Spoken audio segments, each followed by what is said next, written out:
dibujando. Es Mormo. Mormo quiere jugar.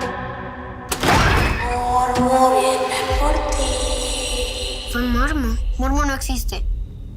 ¿Verdad, Sofía? Creo que hay algo en la casa. Mormo te va a llevar. ¿Nunca les he platicado de Mormo? Es un demonio. Luego se pone a jugar contigo hasta que te vuelve loco.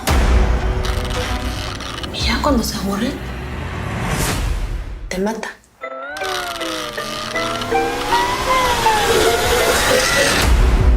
Mormo quiere jugar.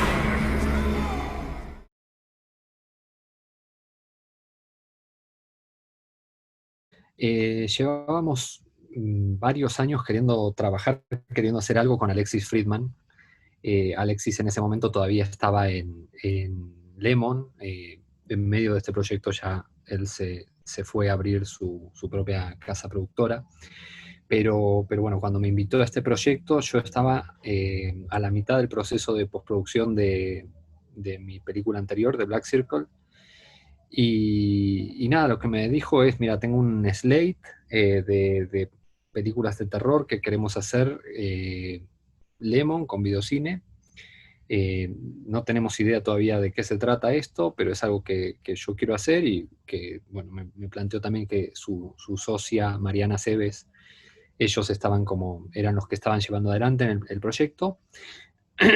Y cuando me junté con ellos, en realidad era una especie de lienzo en blanco, ¿no? Era una cosa que tenían la idea de hacer una serie de películas de terror, en ese momento eran 5. Sabían que tenían un presupuesto, digamos, dentro de los estándares comerciales, un poquito más pequeño, pero un presupuesto igualmente cómodo, que estaba bien. Y entonces yo, digamos, me extralimité ahí y como que planteé toda una serie de cosas de cómo se podía llegar a hacer, qué subgéneros, qué cosas, la forma de desarrollar de cero los proyectos, la cuestión incluso de plantear proyectos, digamos, con un esquema que tiene un poco que ver con algunas cosas que se han venido haciendo en Estados Unidos en los últimos años, que es un esquema, digamos, donde ya se tiene planteado de entrada los reshoots, cosa que acá, digamos, en el cine mexicano no existe. Y bueno, esto era algo que les daba bastante miedo, pero el tema de, digamos, lo que se hace un poco en las películas más comerciales norteamericanas de terror es ya tener un presupuesto asignado directamente para reshoots. Se filma prácticamente con un tercio del presupuesto que va a haber de la película, se hacen test screening, se hacen reshoots y se vuelven a hacer otro test screening y una última tanda de reshoots. Esto, que suena como un proceso como demasiado mecánico y raro, la verdad es una cosa que, bien hecho, es una cosa que puede ayudar mucho a un proyecto, porque realmente te puede, digamos, cuando uno está haciendo una película de terror donde tienen que funcionar los jumpscares y tienen que funcionar ciertas cosas, te puede dar un insight y te puede dar una idea como más concreta de si los timings, las cosas están funcionando o no, o si conviene refilmar algunas cosas. Esto fue algo que en realidad lo llegamos a hacer a medias realmente dentro del proyecto, pero bueno, hubo toda una serie de planteos que yo hice de cosas y entonces yo entré como productor ejecutivo al Slate y lo que hice fue un poco comandar ahí un writer's room que, bueno, entre 5 guionistas fue que sacamos estos 3 guiones de, no sé, unas 80 ideas más o menos que habíamos estado pitchando y que habíamos estado empezando a trabajar, terminamos dejándolas en estas. Nada, un proceso interesante. Yo ya tenía ciertas experiencias de trabajar, ¿no? Hacer work for hire o trabajar en este tipo de producciones, pero esto fue una maquinaria y una forma de trabajar muy diferente. Y bueno, fue una experiencia interesante. Yo, la verdad, me interesó hacerlo sobre todo por la experiencia en sí de hacer un slate en Latinoamérica donde nunca se había hecho una cosa así, ¿no? Entonces para mí era como un ejercicio interesante, porque además es la típica cosa, digamos, trabajando en cine y en terror específicamente, siempre se te acerca alguien y te dice, quiero hacer un slate, quiero hacer un slate, quiero hacer un slate. Es como la idea recurrente de todo el mundo y nunca suceden. Entonces era como divertido, ¿no? La idea de hacerlo y de trabajar, bueno, con sensibilidades bien diferentes ahí, como son las de Lemon por un lado, las de videocine por el otro, y nada, ¿no? La gente con la que estábamos escribiendo, que también es gente que viene como de otro background, y la gente que estaba, los directores, ¿no? Entonces, como manejar y juntar todas esas cosas a mí me parecía como un reto, nada, muy, muy atractivo, muy divertido.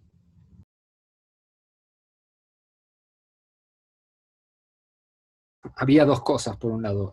Por un lado, un tema como muy lúdico, que era yo tenía ganas de hacer una película de sustos, una peli de terror como que fuera como una flecha, una película de terror que pudiera mostrar a mis sobrinos. Después de hacer estas películas, digamos que eran como mucho más complejas y demás, hay algo ahí como de la diversión, de decir, mira, tengo ganas de hacer algo que sea divertido y que sea muy simple y que todo el mundo lo pueda entender y que no haya 20.000 cuestiones raras ahí, que la verdad me atraía, era una cosa que tenía ganas de hacer. No creo que sea una cosa que tenga ganas de hacer todo el resto de mi carrera, pero era una cosa que me divertía y me provocaba como cierta curiosidad, ¿no? Tocar ciertos resortes, ciertas cosas que tienen que ver también con el terror de los últimos años, que es un terror más basado en sustos, ¿no? Eh, entonces, eso era por un lado una cosa que me divertía. Por el otro era esta cuestión que estuvimos siempre manejando de que todas las películas tenían que ser muy diferentes. Eh, y un poco la idea era que esta fuera como el caballo de Troya, que fuera como la peli con una formita, con unos modos como un poquito más como dentro de lo esperable, para que pudiéramos tener otras dos películas que fueran un poco más así unos perros verdes para lo que es el cine de terror mexicano, como son El amarre de Tamay Garategui y Animales Humanos, el ex, ¿no? Entonces era un poco eso, era digamos cómo sacamos eh, estas películas y cómo sacamos estos proyectos que por ahí son un poquito más raros. Nos pareció que era un poco como haciendo esto que fuera un poquito más appealing, ¿no? O sea, que fuera un poquito más para un público más global y además, digo, que explícitamente está planteado así, es una película que está planteada para un público juvenil, digamos, ¿no? Es una película que está, digamos, yo la pensé de alguna manera como una película que a mí de niño me pudiese haber gustado, ¿no? Ir a ver al cine. También que yo de niño por ahí luego terminaba viendo cosas terribles como Videodromo, cosas por el estilo, pero un poco en ese sentido, ¿no? Pensando en por ahí, nada, algo que fuera como divertido y que fuera como que pudiera tener una pil para un público más juvenil, ¿no? Hecho a la vez, o sea, siempre esta fue un poco la base, digamos, hecho a la vez con amor, con cariño por los personajes, por la historia que estás contando.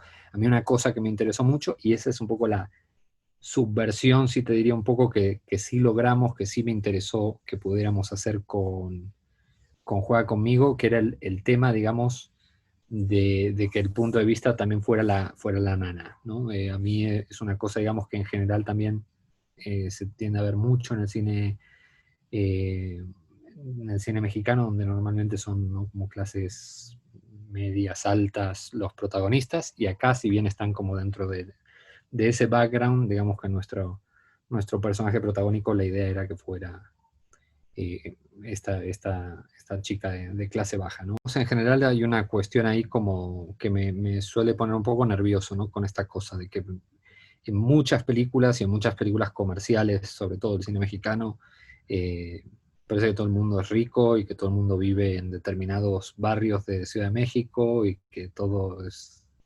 feliz y así, ¿no? Entonces esto, la idea era entrar desde un poco desde otro ángulo, hacer algo que digamos, que encontráramos nuestra voz desde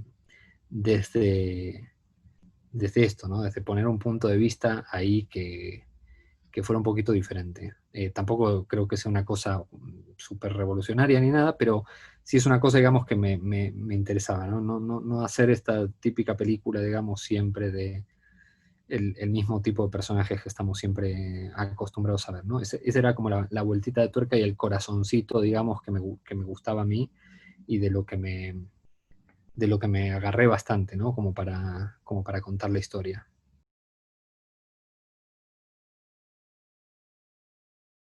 Y fue una idea, digamos, que fuimos encontrándole la forma y tratando de encontrar un poco como la lógica, ¿no? de cómo podía funcionar, que siempre es como una de las cosas más complicadas y es de lo más complicado de trasladar sin que sea una cantidad de información impresionante, ¿no? O sea, tener que tener a los personajes hablando un montón. Pero fue como toda una idea, una mitología ahí, digamos, que estuvimos ahí un rato desarrollando con todo el writer's room, digamos, y donde tenía que ver un poco con esto, ¿no? Con la idea de estos niños que son como especie de juguetes rotos, ¿no? O sea, niños que él va agarrando y que va encontrando por ahí y que los rompe y los tira y se deshace de ellos, ¿no? Que nos gustaba mucho como imagen, digamos, dentro de lo que son estos personajes, estos niños, ¿no? Que son niños que tienen un poco de todo y que están como aburridos en algún sentido de todo, que se encontraran con este personaje que hace esto, ¿no? De romper las cosas y tirarlas una vez que se aburre, era como un poco como encontrarse con la horma de su zapato, ¿no? Entonces eso era un poco lo que nos gustaba, ¿no? Que sí le buscábamos una base, digamos, medio fantasmal a Mormo, de que pudiera haber sido un niño posiblemente de principios del siglo XX, finales del siglo XIX, ¿no? Lo estábamos localizando más o menos en esa época y había como una especie de idea de trasfondo de cómo podría haberse convertido en esta especie de demonio, ¿no?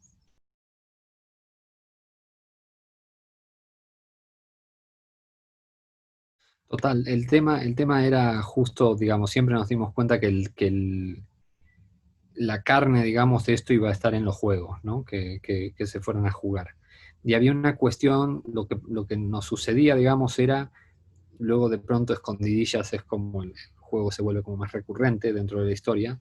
El tema es que había una cuestión, digamos, de que no queríamos meternos en muchas cosas donde las reglas se volviesen complicadas en ningún sentido, ¿no? Creo que tenían que ser dispositivos, digamos, que se pudieran entender muy rápidamente y que se pudieran prestar muy rápidamente al juego visual y al terror. Entonces fue un poco de ahí, ¿no? Que empezamos a ver qué opciones teníamos, qué podíamos hacer. Inicialmente teníamos otro final que no era con un juego, era más con un enfrentamiento más directo que terminaba teniendo la nana, pero nos dimos cuenta justamente, ¿no? En base a hacer como un primer screening y verlo, que era un poco decepcionante eso, porque uno lo que está esperando justamente es que esto se resuelva a través de los juegos, de alguna manera. Yo extraño en la película, la verdad, me hubiese gustado meter más todavía, pero hubiese sido, ¿no? Para hacer la película de 2 horas que hubiese costado varios millones de pesos más.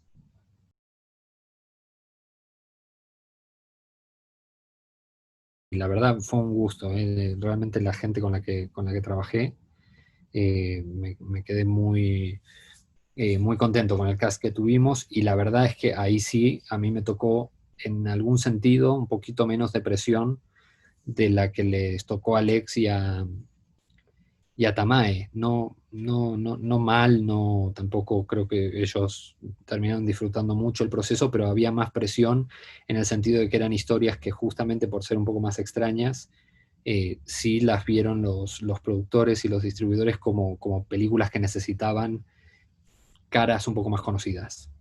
Y en cambio, Juega conmigo era una película justamente que como funcionaba tan bien como peli de terror que podía venderse de una forma bastante sencilla, eh, tuve como mucha más libertad a la hora de castear, ¿no? El cast más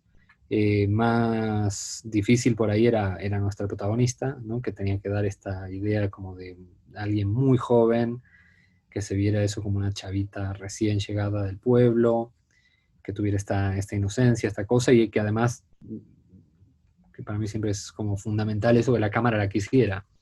Y ahí fue que estuvimos un rato hasta que dimos con Liz Diepa, que para mí fue mi primera opción, la verdad, en los castings que vi, y pude pelearla para tenerla, ¿no? Que es, en realidad ella es una actriz puertorriqueña que ya lleva, bueno, un tiempo viviendo en México, y nada, me parecía que tenía como todo lo que necesitaba yo para el personaje.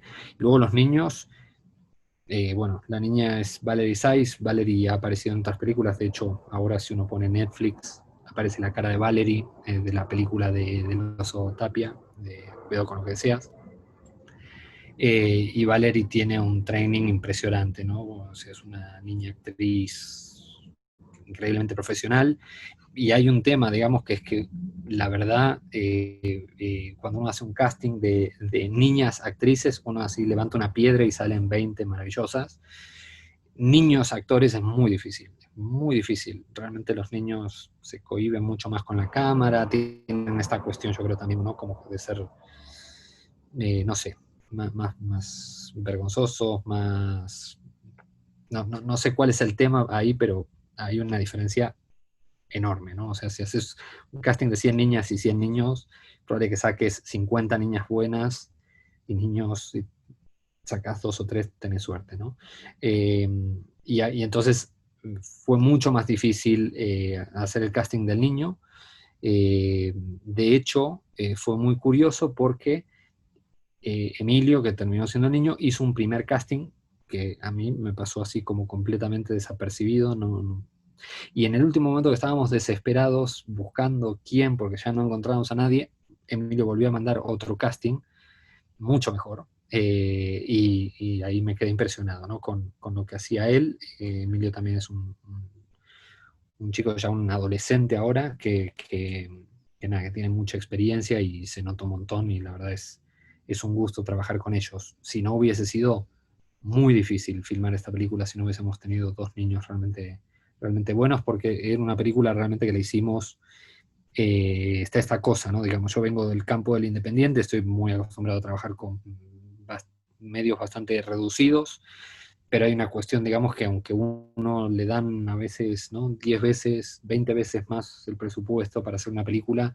de pronto entran toda una serie de otros factores y otras cosas que hacen que realmente ese presupuesto no se luzca tanto en ciertas cosas, ¿no? Digamos, o sea, finalmente el tiempo que teníamos para rodar eran solamente 4 semanas, y 4 semanas además, ¿no? Cuando uno ya está con las restricciones de sindicatos, de tiempos, de todo este tipo de cosas, donde realmente el tiempo neto que uno tiene para filmar es muy cortito, ¿no? Entonces, bueno, fue la verdad un golazo poder tenerlos a ellos.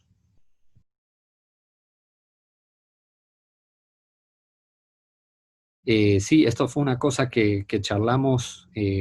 Nada, la verdad, da mucho gusto trabajar con alguien como Alexis Friedman, el productor, porque Alexis es un geek también, y es un fan del cine, y entonces cuando estábamos empezando a tirar ideas y tirar cosas, de pronto yo le dije que me había quedado yo con la espina de trabajar con Simon en Late Faces. Estuvimos muy cerca de trabajar con Simon en Late Faces, y no se pudo, güey, algún tema contractual que no se logró resolver.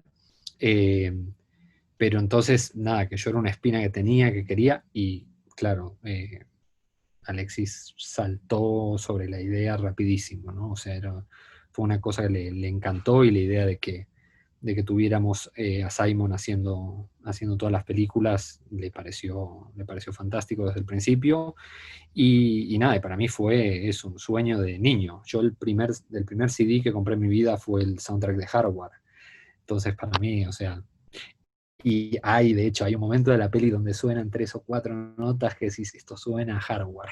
De hecho, está como el detallito sonoro por ahí. No, un gustazo. Simon es un compositor gigantesco, ¿no? Aparte de que es un tipo, digamos, que ha sido productor, ha producido para cualquier cantidad de gente, y es eso, ¿no? Es un tipo que tiene muy claro, digamos, dónde tiene que ir música, dónde no, dónde hay que dejar un respiro, qué tipo de música necesitas en cada lado. Y realmente, o sea, de la propuesta que me hizo él a lo que está finalmente en la película, tuvimos 2 idas y vueltas, digamos, ¿no? Donde le di algunas notas, algunas cosas, pero realmente ya la primera propuesta que hizo él ya era muy sólida, ¿no? Era increíble.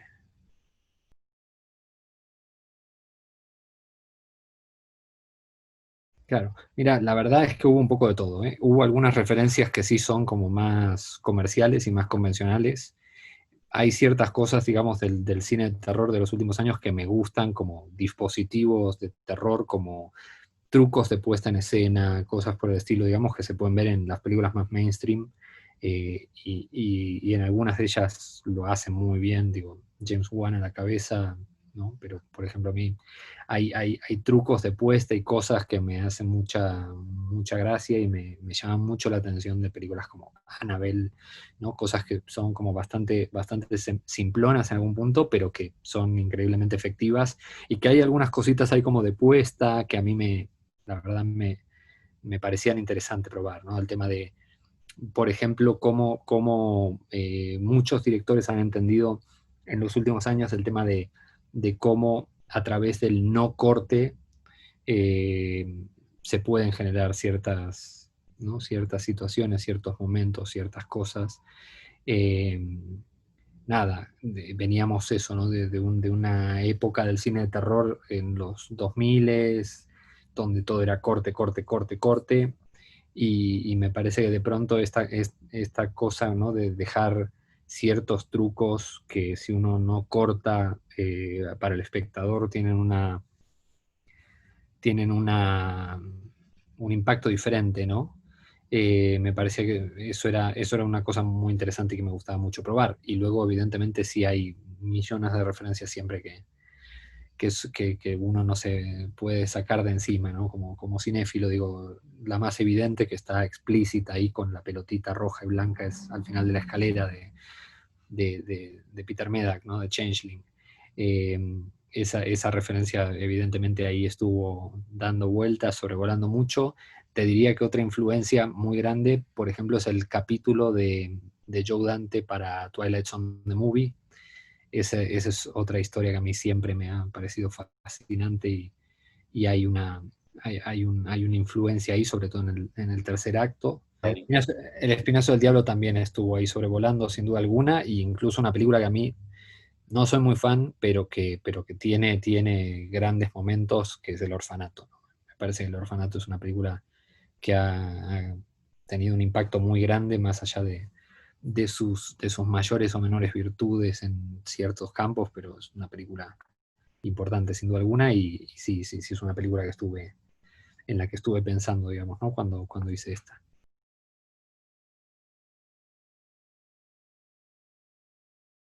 Mira, para mí esta película, la verdad, representa un logro.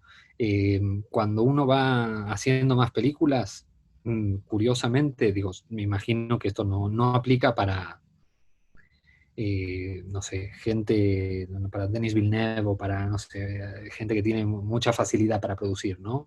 Pero la verdad es que en general yo creo que para cualquier director, hard worker, digamos, así como yo, en realidad, cada película que uno hace en realidad es más difícil cada vez. Uno a veces cuando está empezando se puede vender más fácil, como La joven promesa, o como, ¿no? O justamente por las cosas que más o menos uno muestra, así un reelcito y una cosa. Acá en cambio ya cuando uno hace más películas y ya tiene ya una obra que habla más por sí sola, con más películas que han funcionado bien y más fracasos también, eh, es como cada vez más difícil mover esa maquinaria y hacer cosas. Entonces, para mí, el hecho y en este contexto además, ¿no? Digo, la película se filmó antes, pero digo, contexto en el que estamos ahora, con la industria patas para arriba como está, yo, digamos, estrenar película ahora, para mí es una fortuna. O sea, yo me siento muy feliz, digamos, ¿no? Es como una victoria, digamos, ¿no? Cada película que uno puede sacar, independientemente, digamos, de que uno diga, bueno, a mí me gustaba más la anterior o me gustaba más la otra, pero esto es una cosa que uno, por ahí cuando ve las filmografías de los directores que le gustan, le cuesta entender, ¿no? Y dice, no sé por qué, no sé, en mi caso, ¿no? Fan de De Palma, no sé por qué De Palma hizo Wise Guys en el 85. Venían a hacer Blowout y Scarface. Wise Guys, ¿por qué? Y son cosas, digamos, que tienen que ver seguramente con cuestiones personales, con cuestiones de qué proyectos salen, qué proyectos no, qué cosas son viables, qué cosas se pueden hacer. Te cae el proyecto que es factible en el momento indicado y es lo que se va pudiendo hacer. Digamos, no hay tanto en general, digo, ¿no? Salvo eso, para directores que sí tienen como muchas más posibilidades de producción, no hay una cuestión como de una planificación muy grande que uno pueda ir haciendo de su carrera realmente como director de cine. Es realmente ir viendo qué es lo que se puede ir haciendo, que uno sienta y que tenga ganas y que le ponga corazón. Evidentemente me parece que es lo más importante, ¿no? En cada momento, pero es un poco eso, ¿no? Para mí la verdad es, sí, digamos, es una cuestión, digamos, nada, rara esta, ¿no? Hay muchos proyectos muy grandes que están ahí, que parece que van a salir y que quedan ¿no? como en segundo término, y hay proyectos pequeños que de pronto salen, algunos tienen repercusión, otros no, pero nada, para mí el hecho eso de haber participado de estas 3 películas, haber tenido esta experiencia, para mí es una ganancia impresionante, ¿no? Y es también para mí, o sea, una cosa que a mí me interesa siempre, digamos, en el cine, dentro del cine de terror latinoamericano, que es tratar de ir probando cosas diferentes, ¿no? Y esto creo que no solamente es algo diferente dentro de mi carrera, sino el hecho del slate en sí es algo diferente, digamos, dentro del panorama del terror latino. Entonces, la verdad que yo, nada, lo considero un triunfo, ¿no? Seguramente va a ser muy diferente esta película a la próxima que haga, pero bueno, así es esto.